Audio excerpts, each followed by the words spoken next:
Сначала обыски, теперь отставки. Коррупционный скандал в Киеве набирает обороты.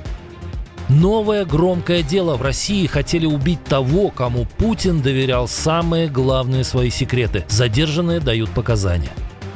За океаном озвучили неприятный прогноз: 2 украинских города могут быть сданы.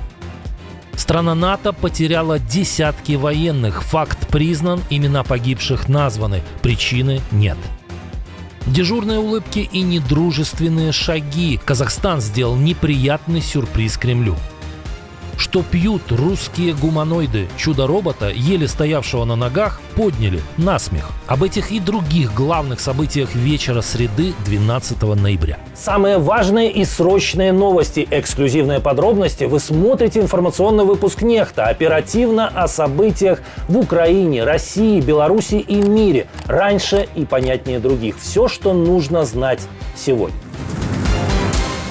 А начинаем с коррупционного скандала в Украине. Полетели первые головы. Правительство отстранило Германа Галущенко от исполнения обязанностей министра юстиции, сообщила премьер Юлия Свириденко. Поводом стало громкое дело НАБУ под кодовым названием «Мидас». По версии следствия, высокопоставленные чиновники и приближенные бизнесмены создали преступную группу, вымогавшую откаты с подрядчиков «Энергоатома» по 10-15% от стоимости контрактов. В понедельник, 10 ноября, антикоррупционеры провели обыски в компании «Энергоатом» и у самого Галущенко, который ранее возглавлял Минэнерго, а также, по данным СМИ, у бывшего бизнес-партнера Владимира Зеленского Тимура Миндича. Следствие имен фигурантов не называет, оперируя псевдонимами Карлсон, Рокет, Тенор. По данным СМИ, подозрения также предъявлены бывшему вице-премьеру Алексею Чернышову. Накануне Кабмин распустил наблюдательный совет «Энергоатома». Российские чекисты активизировались и демонстрируют, что не зря проедают хлеб. Каждый день начали рассказывать через прокремлевские СМИ о новом громком деле. В этот раз сотрудники ФСБ вышли на тех, кто якобы готовил покушение на духовника самого Владимира Путина, митрополита Тихона. Обыски провели в Москве, Псковской области и Крыму. В результате проведенных мероприятий получены сведения о причастности к данному преступлению иных лиц. Дело не новое. Еще в феврале были задержаны помощник митрополита Денис Попович и клирик Никита Иванкович. ФСБ утверждали, что те готовили покушение на Тихона по заданию украинской разведки, а целью было, цитирую, «сорвать переговоры России и США». По версии следствия, обвиняемые якобы должны были взорвать бомбу в Сретенском монастыре и сбежать за границу с поддельными документами. Однако сами Попович и Иванкович заявляют, что признания выбивали пытками. Били, подключали ток, угрожали их семьям, а так называемые улики были подброшены. Но теперь чекисты нашли новых свидетелей. Где вы с ним познакомились? В Средневском семинаре негативно отзывались о специальной военной операции. Слышал о том, что брат Дениса служит в ВСУ. Кроме этих показаний, ФСБшники представили и вещдоки, якобы найденные на месте обысков. Как-то неубедительно. А где визитки Яроша? Россия может захватить Мирноград и Покровск. Институт изучения войны впервые допустил, что оккупанты, вероятно, смогут временно занять эти города в Донецкой области. Однако аналитики делают оговорку: сделать это быстро агрессору не удастся. Наступление затянется и обернется серьезными потерями. По данным института, даже несмотря на ослабление украинской обороны и логистики в регионе, россияне сталкиваются с серьезными трудностями при попытках продвинуться и удержать новые позиции. Наступление идет медленно, а продвижение войск ограничено нехваткой ресурсов и перегруженной логистикой. Пехота, прорвавшаяся в Покровск, не может закрепиться.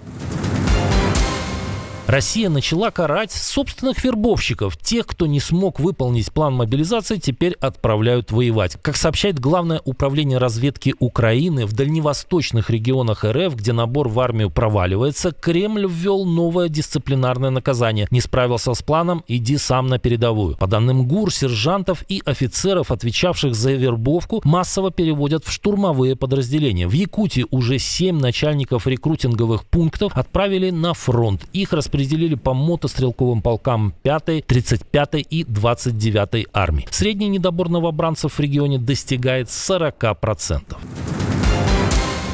Турция подтвердила гибель 20 военных в авиакатастрофе на границе с Грузией. Министр обороны Турции Яшар Гюлер сообщил, что все находившиеся на борту военно-транспортного самолета С-130 военнослужащие погибли. Минобороны опубликовала список жертв в соцсети X. Самолет выполнял рейс из Азербайджана в Турцию и исчез с радаров спустя 27 минут после вылета. Позже его обломки нашли в районе грузинского муниципалитета Сигнахи, всего в 5 километрах от границы. Причины катастрофы пока неизвестны.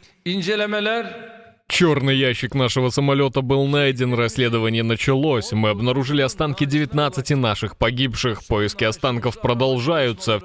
В сети уже появились кадры падения турецкого самолета. На них видно, как машина стремительно теряет высоту и вспыхивает перед ударом.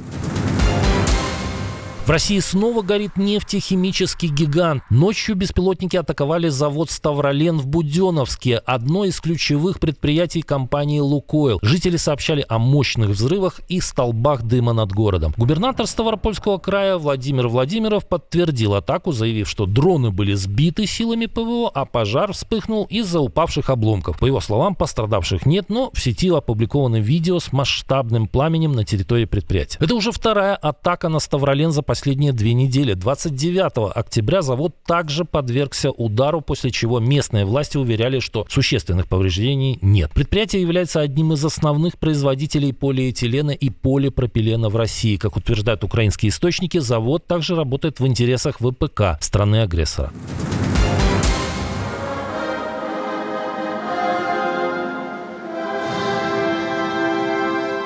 Казахстан сделал недружественный шаг по отношению к России. Сделал его на фоне официального визита президента страны в Москву. Пока Токаев и Путин натянуто улыбались друг другу в Кремле, в Астане перекрыли важный краник. С 20 ноября Казахстан вводит полугодовой запрет на экспорт топлива, включая поставки в страны ЕАЭС, то есть и в Россию. Решение принято в целях обеспечения национальной безопасности и стабильности внутреннего рынка, заявили в Минэнерго. Под запрет попали бензин, дизель и другие ключевые нефтепродукты. Исключение лишь для топлива в баках машин, смазочных масел и редких научных поставок. Таким образом, Беларусь остается единственной страной, продолжающей помогать Кремлю в условиях острого топливного дефицита. Для России, переживающей взрывы на нефтеперерабатывающих заводах и санкции против Лукойла и Роснефти, этот шаг Казахстана может стать серьезным ударом. Казахстан и Россия – ближайшие партнеры, друзья и надежные союзники друг для друга. Это подтверждается конкретными делами. После того, как Минск заявил о намерении нормализовать ситуацию и провести переговоры с Вильнюсом, глава МИД Литвы Кястутис Будрис ответил: пока говорить не о чем. В эфире радио ЛРТ министр подчеркнул, что Беларусь сама спровоцировала кризис, запуская в сторону Литвы контрабандные шары.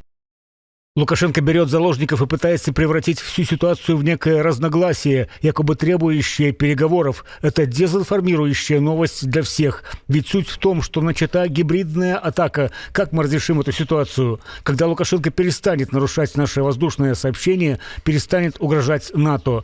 Когда он прекратит это делать, мы сможем открыть границы.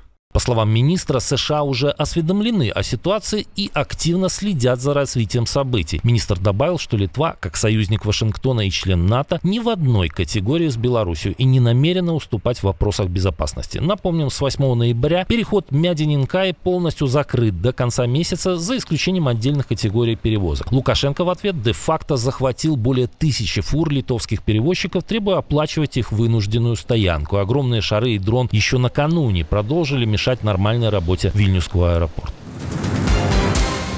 Россияне устали от войны, и впервые большинство открыто говорит об этом. Согласно свежему опросу Левада-центра, 55% жителей страны не хотят, чтобы их близкие шли на фронт, тогда как поддержали бы это решение лишь 30%. Еще год назад пропорция была совсем иной – 42% против 40%. Особенно резко изменилась позиция женщин, молодежи и бедных слоев населения. Среди них число противников войны достигает 60-75%. Даже в деревнях уже 62% не желают видеть родных в армии. Исключением остается Москва, где мнения разделились почти поровну. Общество все чаще требует не победы, а конца. 61% россиян поддерживают переговоры, только 30% продолжения боевых действий. Закрытый опрос в ЦИОМ, проведенный по заказу Кремля ранее, подтверждает тенденцию. 83% респондентов признались, что устали от СВО.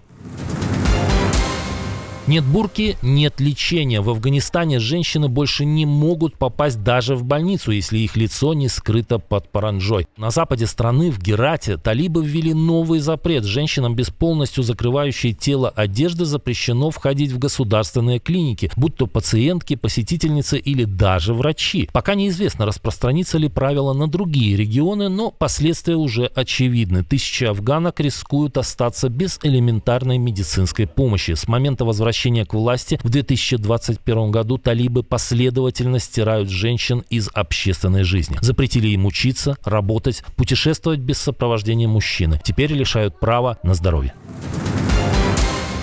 Российский человекоподобный робот наделал фурор, но совсем не такой, как могли бы ожидать его создатели. В сетях продолжают издеваться над горе-презентацией. В Москве с пафосом представили первого российского человекоподобного робота по имени Айдол. И буквально через несколько секунд шоу превратилось в фиаско. Робот вышел на сцену, попытался махнуть рукой публике и рухнул навзничь. Организаторы поспешно прервали презентацию и унесли умного героя за кулисы. В сети смеются, не принял ли перед этим робот чего-нибудь для храбрости. Кроме того, возникает ряд вопросов, почему русского робота зовут не Иваном или Владимиром, а каким-то заморским айдолом. Музыку для представления тоже выбрали подозрительную из кинофильма «Рокки». А герой Сталлоне под эту мелодию, как помнится, избил русского солдата Ивана Драга. Не пора ли проверить организаторов на предмет дискредитации российской армии? Как думаете? Отдельное спасибо за то, что досмотрели до конца. Спасибо за ваше доверие. Жду развернутых комментариев, лайков и репостов. Это важно для того, чтобы нас становилось больше. На этом пока все. Доброго вам вечера, до новых встреч и хороших вам новостей.